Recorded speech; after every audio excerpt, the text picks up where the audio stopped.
Sir, आज तुम्ही उपमुख्यमंत्री देवेंद्र फडणवीस यांची काय चर्चा केली? तुम्ही देखील 2 जागांची मागणी केलेली होती. एक तर आता जागेच्या संबंधामध्ये चर्चा झाली आणि शिर्डीच्या संबंधामध्ये ते माझ्यासाठी आग्रह होते, परंतु ती जी जागा आहे ती जागा माननीय एकनाथ शिंदे यांच्या गोट्यामध्ये होती.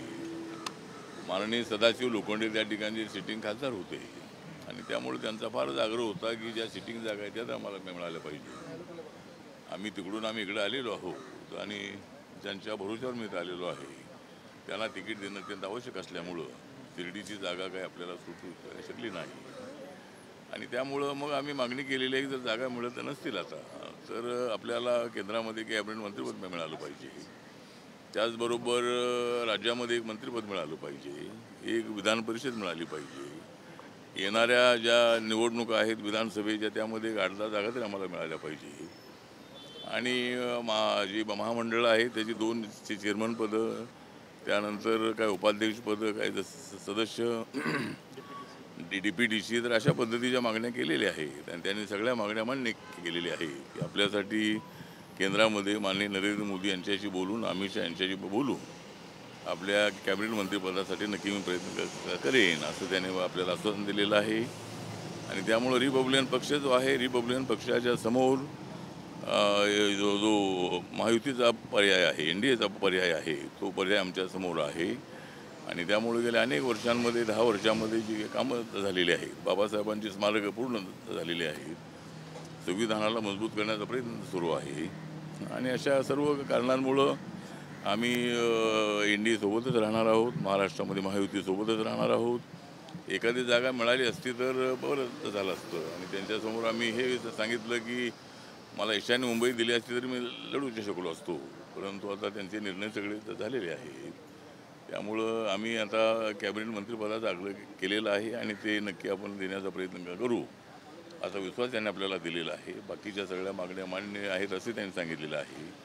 RPIला सगळ्या ठिकाणी निळे झेंडे लावले जातील, कार्यकर्त्यांना विश्वासामध्ये घेतलं जाईल आणि RPIच्या ज्या अडचणी आहेत त्या दूर करण्यासाठी प्रवीण दरेकर जे आहे ते कोऑर्डिनेटर म्हणून त्यांच्यावर जबाबदारी सोपवलेली आहे आणि RPIच्या ज्या अडचणी असतील, काही कामं असतील, कुठं काय अशी अडचण आली तर ती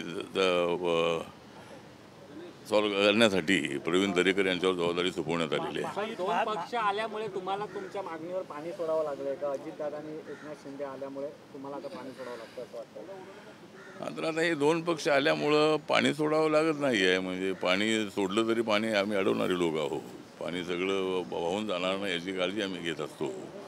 त्यामुळं हे 2 पक्ष आल्यामुळं नक्कीच आमची अडचण झालेली आहे की जर शिर्डीमध्ये मला लढायचं होतं, जर हे आले नसते तर मला ती शिर्डी जागा मिळाली असती. पण माझ्या शिर्डीपेक्षाही महाराष्ट्रामध्ये आम्हाला 45 जागा निवडून आणायच्या आहेत आणि एकनाथ शिंदे आणि अजितदादा पवार यांचं मी आभार व्यक्त करतो. त्यांनी मोठी रिस्क घेऊन ते आमच्यासोबत आलेले आहेत. उद्धव ठाकरे यांना मोठा धक्का देऊन एकनाथ शिंदे आमच्यासोबत आलेले आहेत. माननीय शरद पवार यांना धक्का देऊन अजितदादा पवार आमच्यासोबत आलेले आहेत. ही आमच्यासाठी अत्यंत ताकदवर अशा पद्धतीची गोष्ट आहे. त्यामुळे ते आल्यामुळे आपला फायदा झालेला आहे. त्याच्यामध्ये काय थोडं कमी जास्त नुकसान जरी झालेलं असलं तरी पुढच्या वेळेला जर आपल्याला कॅबिनेट मंत्रिपद मिळालं तर आमचा दलित समाज, बौद्ध समाज हा त्याच्यामध्ये आनंदी राहणार आहे आणि या निवडणुकीमध्ये आम्ही पूर्णपणे आपल्या सोबत राहू आणि देवेंद्र फडणवीस यांनी मान्य केलेलं आहे की ज्या काही पूर्वी काय घडलं असेल ते आता आपण विसरून आपण नवीन दमाने आपण पुढं जायचं आहे. या निवडणुकीमध्ये नरेंद्र मोदींच्या नेतृत्वाखाली आपणाला महाराष्ट्र आणि देश जिंकायचा आहे आणि त्यासाठी आपली ताकद आमच्यासोबत राहणं अत्यंत आवश्यक आहे आणि तुमच्या ताकदीवर आम्ही निवडून आलेलो आहोत अशा पद्धतीचा विश्वास यांनी व्यक्त केलेला आहे. त्यामुळे जो काय आमच्या मनामध्ये नाराजी होती ती नाराजी त्यांच्या वक्तव्यामुळं, त्यांनी दिलेल्या आश्वासनामुळं आमची नाराजी दूर झालेली आहे. फक्त रिपब्लिकन पक्षाला सन्मान मिळावा हीच आमची अपेक्षा आहे आणि दिलेला शब्द ते पाळतील अशी आम्हाला पूर्णपणे. विधान परिषद जागा तुम्हाला मिळेल का? रासपचे जानकर आता लोकसभा लढणार आहेत, त्यांची विधान परिषद जागा रिक्त होऊ शकते जर ते निवडून आले तर? तर आता एक त्यांच्याकडून आम्ही मागणी केलेली आहे की म्हणजे कोणाची जागा द्यायची किंवा नवीन जागा आली द्यायची तर आम्हाला ती पूर्ण 6 वर्षाची जागा हवी आहे. त्यामुळं कधी ती जागा द्यायची त्याचा विचार नक्की करतो असं ते म्हणाले आहे. त्यांचे जास्तीचे लाड होत आहेत का? कारण परिषद मिळाली, आता लोकसभेची जागाही दिली जाते, अविनाश मातेकर सारखे ज्येष्ठ नेते आपल्याकडे आहेत, परिषदेवरती आता त्यांचा अधिकार असू शकतो का जानकरांच्या?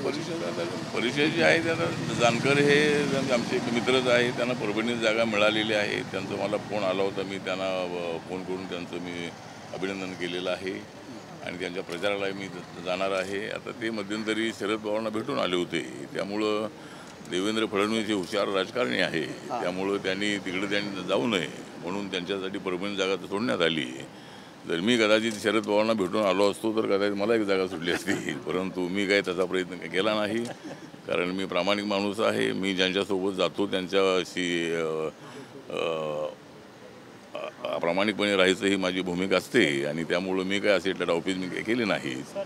त्यामुळं जरी डावपेच केले नाही तरी आपल्याला जर काही कॅबिनेट मंत्रिपद मिळालं तर देशभरातला दलित समाज, बौद्ध समाज खुश होणार आहे आणि नक्की त्याचा विचार करू असं त्यांनी सांगितलेलं आहे. सर, प्रकाश आंबेडकर असं म्हणतात की लवकरच भाजप विरोधी आघाडी जी आहे ते आम्ही जाहीर करणार आहोत. मला वाटतं की भाजप विरोधी आघाडी जी आहे त्याच्या अनेक आघाड्या आहेत. किती जरी आघाड्या असल्या तरी त्यांना पिछाडीवर टाकण्याची ताकद आमच्यामध्ये आहे.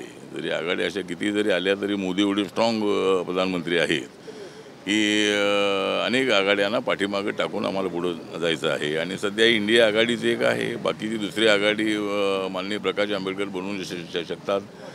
त्यामुळं प्रकाश आंबेडकरांचा मात्र महाविकास आघाडीने अपमान केलेला आहे. त्यांना अनेक आश्वासनं देऊन ती पाळली केली नाहीत.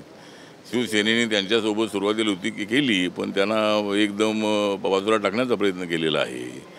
त्यामुळे प्रकाश आंबेडकरांनी महाविकास आघाडीमध्ये न जाण्याचा जो निर्णय घेतलेला आहे तो स्वागतार्ह आहे आणि त्यांनी आता स्वबळावर लढावं अशी आमची भूमिका आहे. आणि जरी ते भाजपच्या विरोधामध्ये किती गेले तरी मी भाजपसोबत असल्यामुळं जिथं दलित मतं आहेत, बौद्ध मतं आहेत, ती मोठ्या संख्येनं BJPला आणि आमच्या महाविकास आघाडीला मिळणार आहेत. त्यामुळे प्रकाश आंबेडकरांनी त्यांचा प्रयत्न करावा, माझा प्रयत्न सुरू आहे. चला.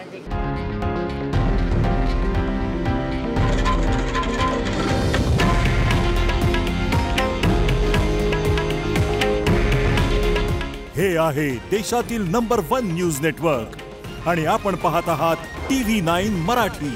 काळजी तुमची, हित महाराष्ट्राचं.